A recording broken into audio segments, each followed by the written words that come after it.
Welcome to another day of How to ABX. Today is 10/12/2023. It is Combat Villain Day, and it is Paralyze season. We'll be using Dr. Octopus with a Rage today, and I just realized that it's very hard to read that. Let's drag that down just a little bit.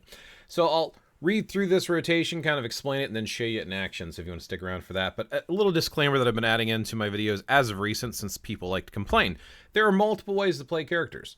This is not the only way to play this character. This is how I play this character with a Rage. This is just to give you some suggestions, and if you want to stick around later, I'll give you additional information, including other teams that you can use, why I'm doing the team ups I'm doing, and how my account is built, so you know why I'm scoring what I'm scoring. All right, so the rotation is as follows. 1, 2, 5, 3, 4. You're going to delay 4 every time until he fires the guns off into the air, and then you're going to do 6.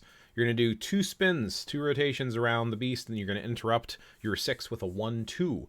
Then you're going to do the rotation again when 1 is ready. 1, 2, 5, 3, 4. Delay cancel, and then a 1, 2.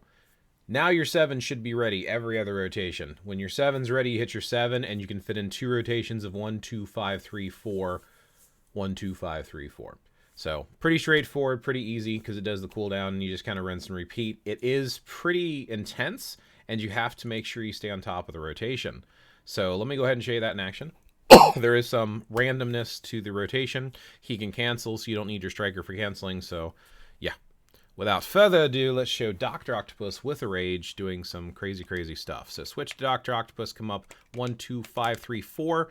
Fires guns in the air. 6. 1 rotation. 2 rotation, 1, 2. It's easier to see when you have the graphics up for the rotation, but you can actually see Vulture on your screen doing the rotations on the 6.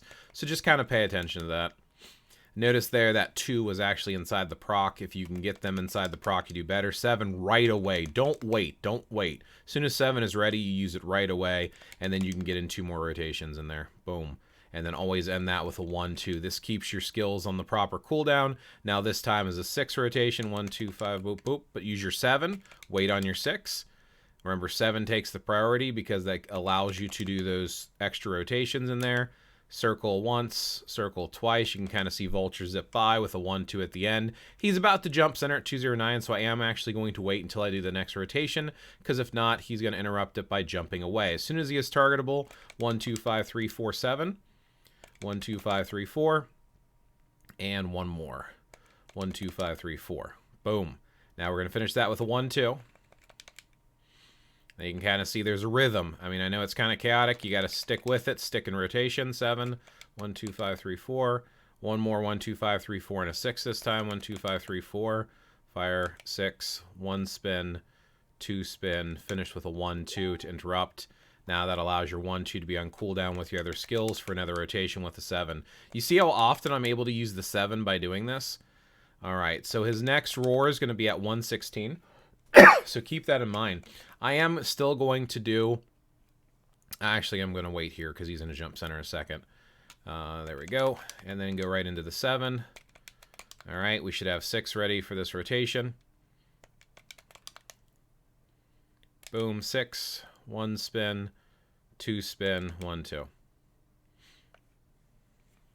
As soon as 1 is ready, 1, 2, 5, 3, 4, 7. 1, 2, 5, 3, 4. I was a little late on the 7 there, but it didn't hurt me. And then 1 more. 1, 2, 5, 3, 4. And then finish with a 1, 2. Awesome. Move around a little bit. 38's the next roar. So I'm just going to do a 1, 2, 5, 3, 4, 1, 2. I'm actually going to save the 7 until he jumps center, because if not, that big triple will be interrupted. Here we go. This is where we adjust. All right, and then 1 more with a 6. Fire off into the air. 6, 1 circle, 2 circle, 1, 2. And you can see again the skills 1 and 2 will cool down in just enough time to get the 5, 4, and 3. And then 1 more. I should be able to get 1 more rotation in here after the 1, 2. It's going to be tight, but I want to try to squeeze in 1 more rotation if I can. I'm probably gonna... Yeah, it's going to reset. That's fine.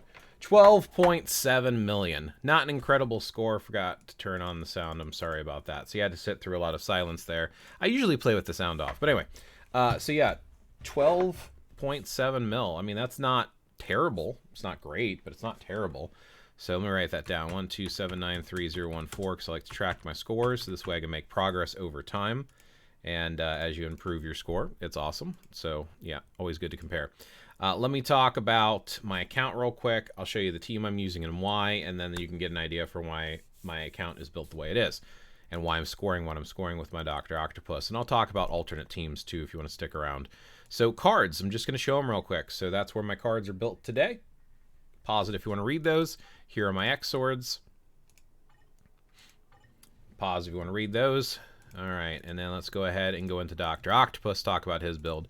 So this is an Ends of the Earth build. He does need to have a rage. You could do it with an anger proc, but you're doing a disservice if you do AB with an anger proc. You want to use judgments and rages for the most part. Judgment for elemental characters in ABX, rage for characters in ABL. So details. Let's just show his details really quick. Show the overcap a little bit. Not too bad there. Capped on all the important stuff besides for critical damage. I do need an extra 4%. To get that capped. 4% is not going to make or break it. Here are the Urus. I've got some Odin's Blessings, but not many. Everything is amplified, as I always try to do with my characters. All the skills are capped. Black Widow seems to be the best striker for ABX for whatever reason, so I always put her in there regardless of an instinct match just because it boosts the score, and having a built striker does help with your score, so I have a tier 4 Black Widow with a rage because I used to use her for ABX until Luna came out. I know there was others to use in between, but, you know, it is what it is. Power of the Anger Hulk, any of the attack sets are fine.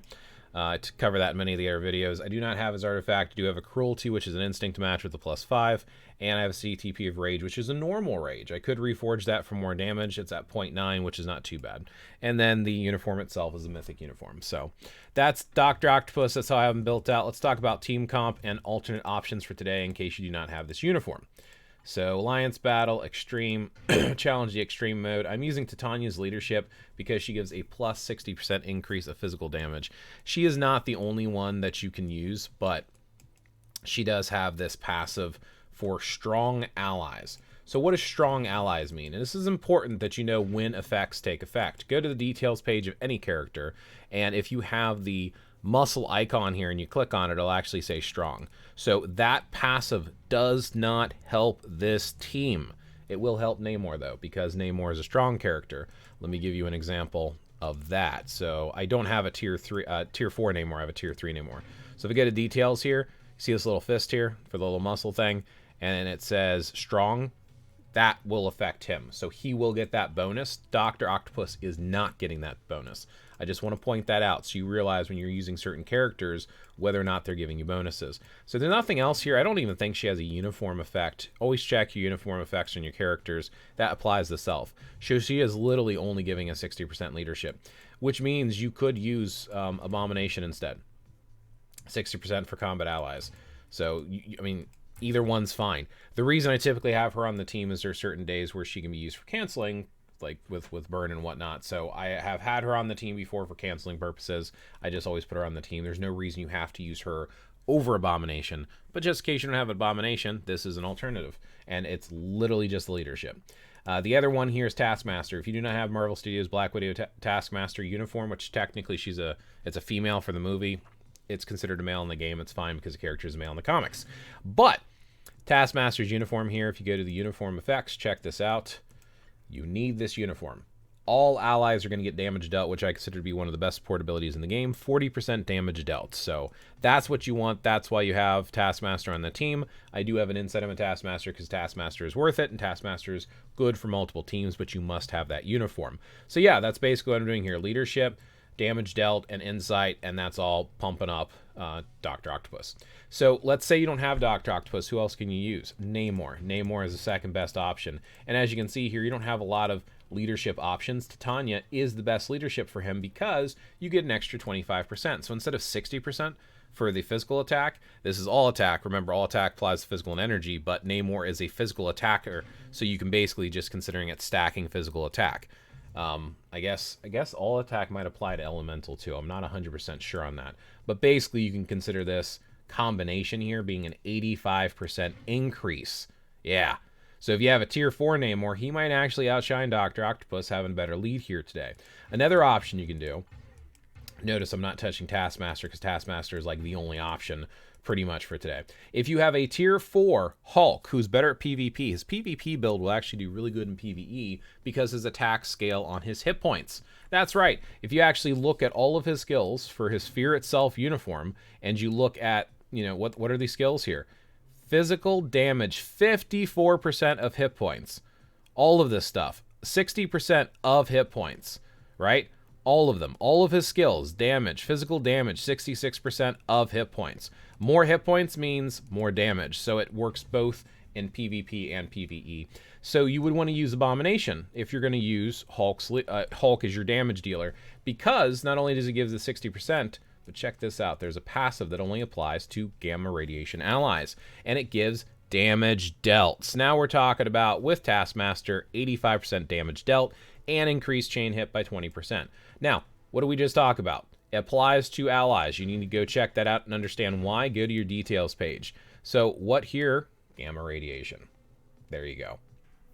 So keep that in mind. This will be the best team if you're using Hulk. Now, in my personal opinion, these are the only 3 characters you should consider using for today.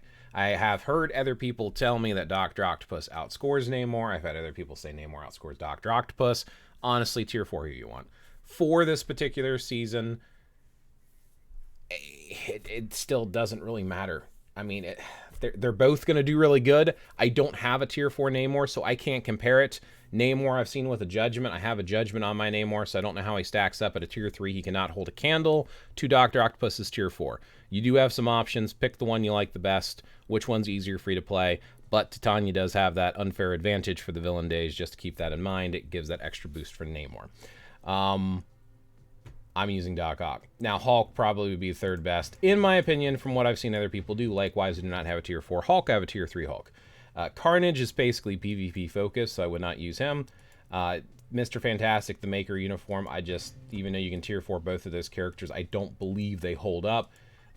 Kingpin with the Winter Criminal uniform, who I jokingly call King Pimp, just doesn't hold a candle. Likewise, he used to be old meta, but not anymore. Your leadership options are pretty much going to be Abomination or Titania. Those are your 2 best options for leadership. Now, if you have neither of them, you could use Kingpin's leadership with a 40% increase of physical attack and 30% increase of hit points. Who does that work for? Hulk. Now, likewise, because it's super villains, all the characters you can put on the team, there is that 40% physical. All 3 of them are physical characters, so 40% is better than nothing if you don't have Abomination or Titania. But you're going to be better off with using one of the other characters, in my opinion. So there is a third option. If you had to, you could use Kingpin. Aside from that, leadership, that's the leadership. As far as the supports go, it's pretty much Taskmaster. So there you go. That's why I build the team I do. Those are some alternate options for today. Best of luck to you. As always, may your ABX scores be as high as possible, and I'll catch you in the next one.